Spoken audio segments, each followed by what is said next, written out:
I'm now standing in front of what could soon be called the Meadow, an area of grassy enclaves, wildflowers, duck ponds, kite-flying areas and fountains which could replace the concrete, the asphalt and the corporate jets.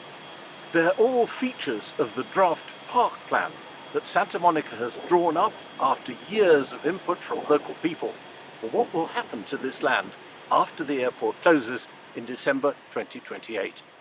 And enthusiasm is growing.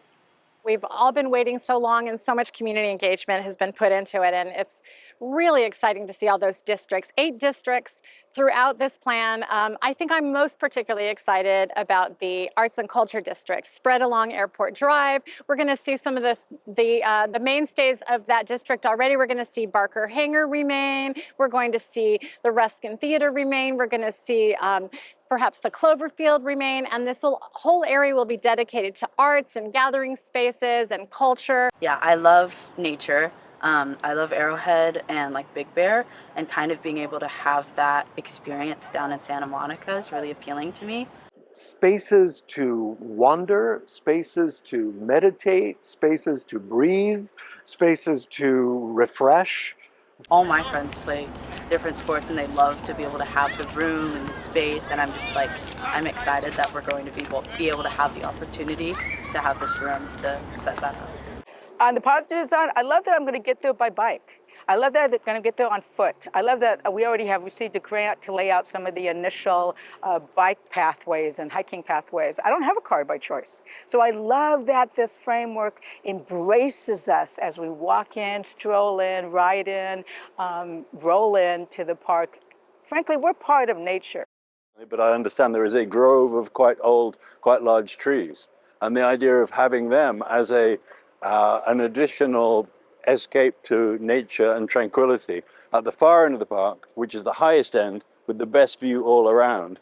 And there is even an idea of putting, I believe, a fort or a castle in the middle for children to climb up to and wave flags from, which will all be wonderful. But these possibilities are now at risk because of a ballot measure which seeks to carve out a quarter of the parkland for housing. The union known as Unite Here, together with Santa Monicans for Renters' Rights, are gathering signatures for a ballot demanding 3,000 units of low-income housing. I'm incredibly worried about the idea that people would seek to take those 192 acres and reduce it by more than a quarter. The community voted in 2014 for Measure LC with the intent that this would be entirely park without development. And the residents continue to support that idea through all the community engagement that went into the framework plan. It's unconscionable to think that we would take 25% or 30% of that land away. Our city is incredibly park poor. We have only 1.5 acres of parkland per 1,000 residents. And so we want to make sure that in our park poor city, where 75% of the residents live in multifamily housing without their own private park space, that our children are thought of first. And this park and the park framework is designed to do that. So I would hope that anyone would oppose a proposal that would take away some of that space. Not only is it the last large ecosystem in Santa Monica and this part of the West LA region to be able to help us with our climate resiliency, as well as our recreation and play and such. So any ballot measure that means to carve up, virtually chop up, that such an ecosystem perpetuates a kind of development that is unhealthy.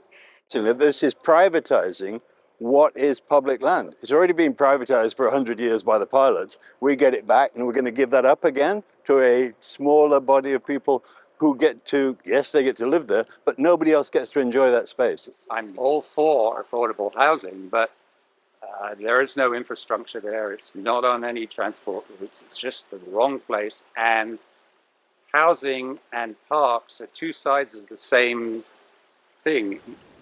You can't have one without the other and have a good quality of life. So since this is the only place we can put a park, we have to put housing somewhere else. There calling for 3,000 units on 50 acres, so a quarter of the park.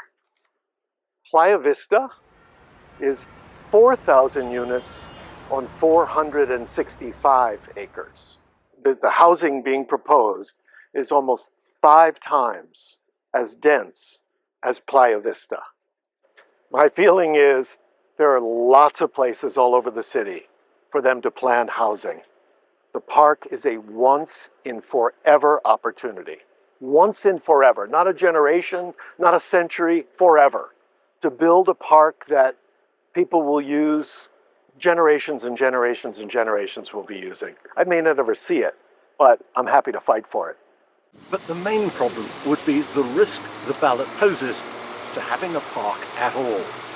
There are plenty of powerful forces who would seize upon the confusion and paralysis caused by the ballot to make sure that the trees and the grass never grow here and the jets stay. As one of our city philosophers has advised, if you want the park and are asked to sign the housing ballot, please politely decline.